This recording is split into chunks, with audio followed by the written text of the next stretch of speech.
नमस्कार दोस्तों, मैं शिवजी बेनीवाल। मेरे इस यूट्यूब चैनल पर आप सभी का हार्दिक स्वागत है और मैं उम्मीद करता हूं कि आप सभी स्वस्थ होंगे। तो आइए दोस्तों, आज हम क्लास 10th चैप्टर नंबर 1 वैदिक गणित उसकी एक्सरसाइज 1 उसके सवाल करेंगे। इससे पहले की वीडियो में हमने उसके सभी उदाहरण कर लिए थे 18 तक के। आइए दोस्तों, आज हम इसकी निखिलम विधि से भाग देना सीखेंगे। हमने उदाहरण में भी निखिलम विधि से भाग दिया है, तो आइए एक बार फिर हमें वापस से निखिलम विधि से भाग देते हैं।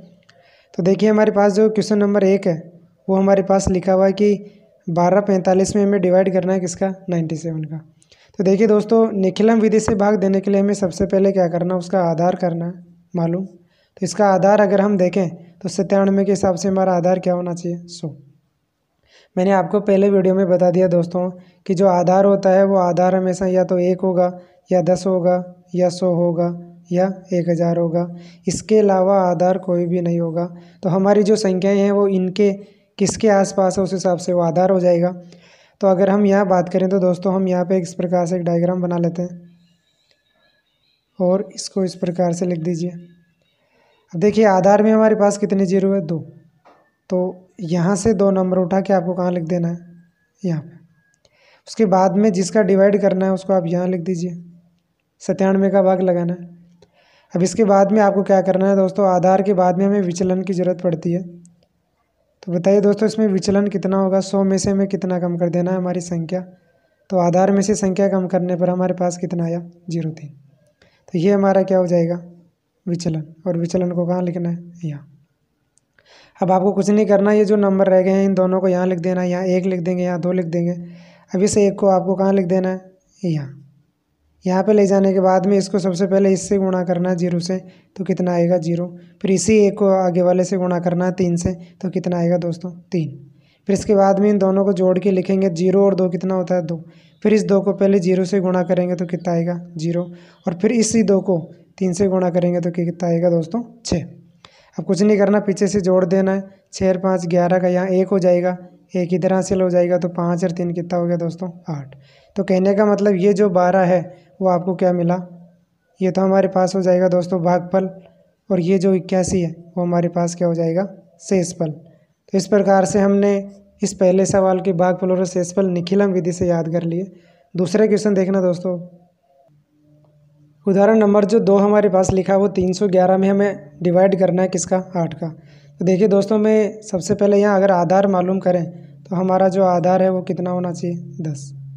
अब आपको कुछ नहीं करना दोस्तों, आपको वापस वही डायग्राम बना लेना है।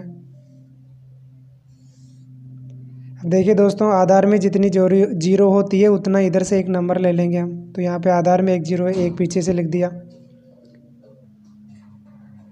फिर उसके बाद में जिसका डिवाइड करना है उसको हम यहाँ लिख देंगे दोस्तों। अब यहाँ से अगर हम विचलन की बात करें तो हमारे पास जो विचलन है वो कितना हो जाएगा, 10 - 8 कितना हो गया दोस्तों, 2। तो ये 2 हमारा विचलन है, उसको हमें यहाँ लिख देना है। अब जो नंबर रह गए हैं उनको यहाँ पे लिख देना है। अब इस नंबर को आपको यहाँ ला के लिख देना है। अब इसको यहाँ लिखने के बाद इससे क्या करना दोस्तों, गुणा। तो 2 और 3 का गुणा करेंगे तो कितना हो जाएगा दोस्तों, 6। फिर इन दोनों को जोड़ के नीचे लिखना है, 6 और 1 कितना हो गया दोस्तों, 7। 7 को फिर इस 2 से गुणा करेंगे तो यहाँ कितना लिखना है, 14। अब दोस्तों ये जो नंबर है ना वो पूरा 1 ही मानेंगे। तो 14 और 1 कितना हो गया हमारे लिए, 15। तो यहाँ पे भागफल तो कितना आ गया, 37। और शेषफल कितना आ गया, 15। ध्यान से देखना दोस्तों, जब भी जो शेषफल होता है वो इस भाग देने वाले यानी भाजक, तो शेषफल हमेशा भाजक से क्या रहना चाहिए, छोटा। लेकिन यहाँ पे क्या हो रहा है, बड़ा। तो जब भी शेषफल भाजक से बड़ा आ जाए तो आपको फिर से इसका डिवाइड करना है। तो यहाँ पे कर लेंगे दोस्तों, 15 में हमें 8 का डिवाइड करना है, कितनी बार जाएगा भाग, 1 बार। तो इसमें से अगर 8 घटाते हैं तो शेषफल कितना बचा, 7। 7 शेषफल बचा है और भाग कितनी बार गया, 1 बार। तो भागफल में तो भागफल को लिख देंगे 1, और यहाँ से 8 घटेगा तो शेषफल कितना आ जाएगा, 7। तो ये 37 और कितना हो गया दोस्तों, 37 और 1 38 हो गया। और 15 में से 8 गए तो शेषफल कितना बचा, 7। तो कहने का मतलब ये जो 38 है वो इस क्वेश्चन के लिए क्या हो गया, भागफल। और ये जो 37 है वो इस क्वेश्चन के लिए क्या हो गया, शेषफल।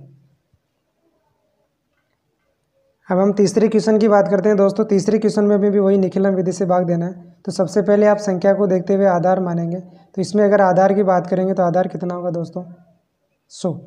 फिर इसके बाद में हम विचलन की बात करें दोस्तों, तो विचलन का मतलब हुआ कि आपको 100 में से क्या घटा देना है, आपकी संख्या। तो 100 में से संख्या घटाएंगे तो कितना आ जाएगा 12।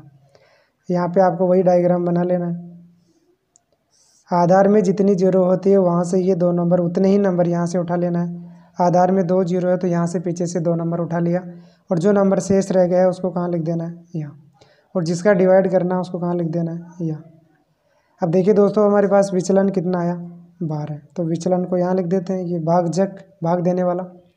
अब आपको कुछ नहीं करना, ये जो नंबर है इसको उठा के कहाँ लिख देना है, यहाँ। अब इसको क्या करना है, पहले 1 से गुणा करेंगे तो 1 से गुणा करने पर 1 आएगा, फिर इससे 1 को 2 से गुणा करेंगे तो हमारे पास कितना आएगा, 2। अब हमें क्या करना है दोस्तों, इस 0 और 1 को जोड़ के लिखेंगे तो कितना हो जाएगा, 1।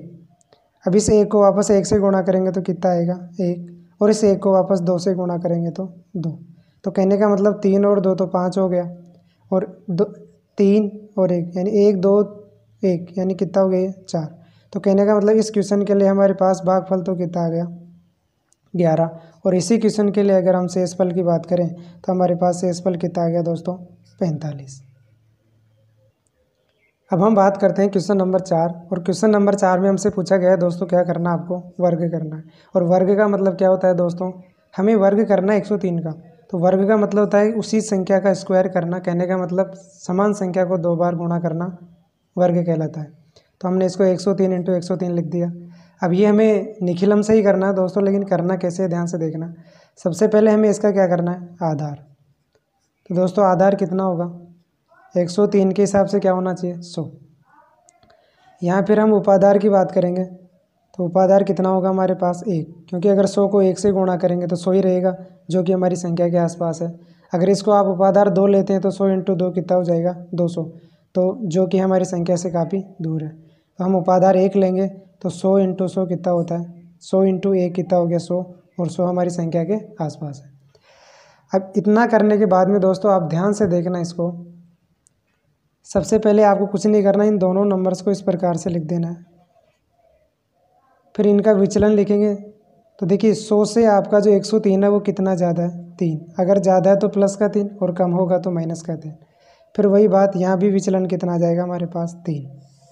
ऐसा करने के बाद में आपको यहाँ सूत्र भी लिखना है। वर्ग निकालने के लिए एक सूत्र होता है दोस्तों, उपाधार ब्रैकेट यहाँ संख्या प्लस विचलन, और लास्ट में पहले विचलन का गुणा किससे, दूसरे विचलन से। अब यहाँ मान रख देना है दोस्तों, कुछ भी नहीं करना आपको। तो देखिए दोस्तों उपाधार की बात करें तो हमारे पास उपाधार कितना है, 1। संख्या का मतलब ये वाली, इसमें से कोई भी एक ले लेंगे अपन। तो जो संख्या ले रहे हैं उसके सामने वाले विचलन को हम नहीं लेंगे। तो संख्या हमने कौन सी ली, 103। इस 103 तो जो अब 103 लेने के बाद में जो विचलन होगा वो ये वाला ना होकर कौन सा होगा दोस्तों, ये। इसको नहीं लेंगे विचलन को, इसको लेंगे, क्योंकि जिस संख्या को ले लेते हैं उसके सामने वाले विचलन को छोड़ देना है और दूसरे विचलन को यहाँ लिख देना है। इसके बाद में दोनों विचलनों का आपस में क्या करना है, गुणा। पहला विचलन 3, दूसरा विचलन 3। ऐसा करने के बाद में दोस्तों आप ध्यान से देखना, देखो 103 और 3 कितना होता है, 106। बाहर 1 लिखा हुआ तो 1 से गुणा करेंगे तो 106 आएगा। यहाँ 3 और 3 कितना हो गया दोस्तों, 9। अब यहाँ पे ध्यान से देखना दोस्तों, ये जो इस वाले चिन्ह के बाद में यहाँ कितना नंबर आ रहा है, 1 अंक आ रहा है। हमारे आधार में कितनी जीरो है, 2। तो यहाँ पे भी उतने ही अंक आने चाहिए गुणा करने के बाद में। तो कहने का मतलब अगर 1 ही अंक होता है तो हम यहाँ क्या करते हैं, इसके आगे एक जीरो लगाकर इसको कितने अंक बना लेते हैं, 2। अब इसको आगे जीरो लगा के 2 अंक बन गया, आधार में 2 जीरो है। अब आप इसको एज इट इज़ लिख दीजिए। तो आपका जो वर्ग है वो कितना आ गया, 10,609। अब हम उदाहरण नंबर 5 की बात करें दोस्तों, तो हमें 5 में भी वर्ग करना है। तो देखिए दोस्तों हमें 95 का क्या करना है, वर्ग। वर्ग का मतलब क्या होता है, इस पर पावर 2 लगना, और पावर 2 का मतलब उसी संख्या को 2 बार गुणा करना। इसका हमें मान निकालना है दोस्तों। तो सबसे पहले हमें आधार मानना है। अब जो आधार है वो हमारी 95 संख्या को देखते हुए मानना है, तो उसको देखते हुए हमारे पास आधार क्या हो जाएगा, 100। फिर हम मानेंगे इसका दूसरा करना है हमें क्या, उपाधार। तो उपाधार कितना रखना पड़ेगा, 1। तो 100 × 1 कितना हो गया दोस्तों, 100। अब आपको कुछ नहीं करना, ये दोनों संख्या यहाँ लिख देना है 95, और दूसरी भी यहाँ लिख देना है 95। ऐसा लिखने के बाद में दोस्तों ये जो 95 है उसका यहाँ से देखते हुए हमें विचलन निकालना है। तो 100 में से हमारी संख्या घटाएंगे तो विचलन किस में आ जाएगा, -5, क्योंकि 100 से 95 कम है कितना, -5। तो ये विचलन हो गया। फिर इसमें भी विचलन कितना आ जाएगा, -5। ऐसा करने के बाद में दोस्तों आपको ये सूत्र ज़रूर लिखना है, उपाधार ब्रैकेट यहाँ संख्या प्लस यहाँ रहेगा विचलन और यहाँ पे विचलनों का, दोनों विचलनों का आपस में गुणा। अब कुछ नहीं करना, वैल्यू रखना, अपना काम हो गया। उपाधार हमारे पास 1 है, हम कोई भी संख्या ले रहे हैं, अगर इस 95 को ले रहे हैं तो उसके विचलन को नहीं लिखेंगे। ये ऊपर वाली 95 संख्या ली तो ये विचलन आएगा, प्लस माइनस का 5 जुड़ेगा और यहाँ पे दोनों विचलन का गुणा मतलब -5 इंटू -5। अब इसके बाद में ध्यान से देखना दोस्तों, इस 1 का कोई मतलब नहीं होगा, तो यहाँ पे देखिए दोस्तों ये तो 95 हो गया। अब आपको पता है बाहर प्लस और यहाँ ब्रैकेट और माइनस अंदर, तो बाहर वाला जो प्लस है वो माइनस से गुणा होकर क्या देगा, माइनस, यानी विपरीत चिन्ह गुणा होकर माइनस देते हैं, ये 5। और इधर से देखिए दोस्तों माइनस और माइनस गुणा होकर आपको प्लस दे देगा और 5 और 5 गुणा होकर कितना देगा, 25। अब आपको पता है दोस्तों अगर 95 में से 5 घटाएंगे तो 90 आएगा और इधर हमारे पास कितना आ जाएगा, 25। अब एक चीज़ देखना दोस्तों, मैंने आपसे कहा कि आधार में कितनी जीरो है, 2, तो इस वाले साइन के बाद में यहाँ 2 ही अंक रहने चाहिए, तो आपके पास 2 अंक है, तो आपको इसको ऐसा का ऐसा लिख देना है, यानी हमारा उत्तर कितना आ गया, 90, 25। अब हम बात करते हैं दोस्तों उदाहरण नंबर, क्वेश्चन नंबर 6 और वो लिखा हुआ है 204। हमें 204 का वर्ग करना है, तो हमने उसको 204 इंटू 204 लिख दिया। इसके बाद में सबसे पहला काम है आपको आधार मानना है, तो आधार हमारे पास कितना हो जाएगा, 100, क्योंकि आधार मैंने आपसे कहा 1, 10, 100 या 1000 होगा। तो देखिए दोस्तों हमें 100 ही मानना पड़ेगा, क्योंकि 10 हम ले नहीं सकते, 1000 हो नहीं सकता। तो 100 आधार ले लिया। अब की बार उपाधार कितना रखना पड़ेगा, 2, क्योंकि 100 इंटू 2 करेंगे तब हमारे पास कितना हो जाएगा, 200, जो कि 200 के आसपास ही हमारी संख्या है, या हमारी संख्या के आसपास ही ये 200 आ गया। अब इसके बाद में आपको कुछ नहीं करना, दोनों संख्याओं को लिख देना है, 204, यहाँ भी लिख देना है आपको 204 और यहाँ पे एक लाइन खींच देना है। अब इसके बाद में कुछ नहीं करना, इनका विचलन निकालेंगे। तो देखिए दोस्तों ये जो 200 आया है, इस 200 से आपकी जो संख्या 204 है वो कितनी ज़्यादा है, +4, तो ये इसका विचलन, और इसमें भी +4, ये इसका विचलन। फिर आपको क्या करना है दोस्तों, ये सूत्र लिखना है, उपाधार संख्या प्लस विचलन और दोनों विचलनों का आपस में क्या कर देना है, गुणा। अब आपको कुछ नहीं करना दोस्तों, वैल्यू रखनी है। उपाधार का मान हमारे पास यहाँ 2 है, संख्या अगर हम इस 204 को ले रहे हैं तो हमारे पास इस विचलन को नहीं जोड़ेंगे, तो संख्या ऊपर वाली 204 ली, तो विचलन कौन सा जुड़ेगा दोस्तों, ये वाला, और दोनों विचलनों का आपस में गुणा करेंगे, मतलब 4 इंटू 4, ये हमारे पास 2 रहेगा। अब देखिए दोस्तों 204 में ये जोड़ते हैं 4, तो ये 208 हो जाएगा, और ये 4 4 कितना हो गया, 16। अब यहाँ पे ध्यान से देखना दोस्तों, 204 को अगर हम 208 को 2 से गुणा करते हैं तो हमारे पास ये 16 हो जाएगा, ये 2 और 2 4। फिर इसके बाद में हमारे पास यहाँ पे कितना बच रहा है दोस्तों, 16। अब देखिए दोस्तों हमारे आधार में कितनी जीरो थी, 2, और इस ब्रैकेट ये जो साइन है इसके बाद में कितने अंक है, 2। तो कहने का मतलब हमें कुछ भी चेंज नहीं करना, इसको ऐसा का ऐसा लिख देना है। तो ये जो 4, 16, 16 हमारा उत्तर हो गया।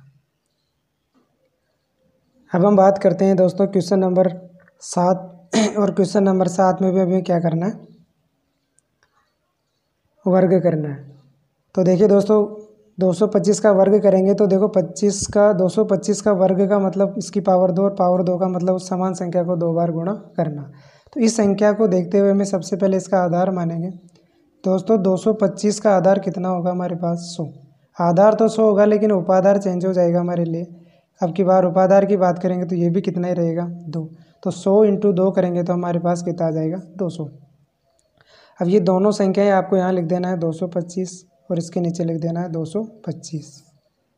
अब आपको कुछ नहीं करना, विचलन निकालना है। तो विचलन कैसे आएगा दोस्तों, कि ये जो 225 हमारी संख्या है वो इस 200 से कितनी ज़्यादा है, तो ज़्यादा है तो प्लस आ जाएगा, यानी +25 ज़्यादा है, और ये भी कितनी ज़्यादा है, +25। अब इसके बाद में कुछ नहीं करना, आपको यहाँ सूत्र लिखना है, उपाधार यहाँ लिखेंगे संख्या प्लस विचलन, और यहाँ पे दोनों विचलनों का आपस में क्या करना है, गुणा। तो देखिए दोस्तों उपाधार अब की बार हमारे पास कितना है, 2, तो यहाँ 2 लिख दीजिए। संख्या हम ये वाले ले रहे हैं 225, तो इस विचलन को नहीं लिखना है। तो संख्या ली हमने 225, तो विचलन कौन सा जुड़ेगा, ये वाला, और पहला विचलन 25 है और दूसरा विचलन कितना है, 25। इसके बाद में आपको कुछ नहीं करना दोस्तों, ये 225 में 25 जोड़ेंगे तो 250 हो जाएगा। और ये 25 × 25 कितना होता है दोस्तों, 625। अब इसके बाद में यहाँ थोड़ा समझने की बात है दोस्तों, ध्यान से सुनना मेरी बात को। अब इसको अगर आप गुणा करना चाहते हैं तो 250 का 2 से गुणा करते हैं तो आपके लिए यहाँ 500 आ जाएगा। और ये कितना लिखा हुआ दोस्तों, 625।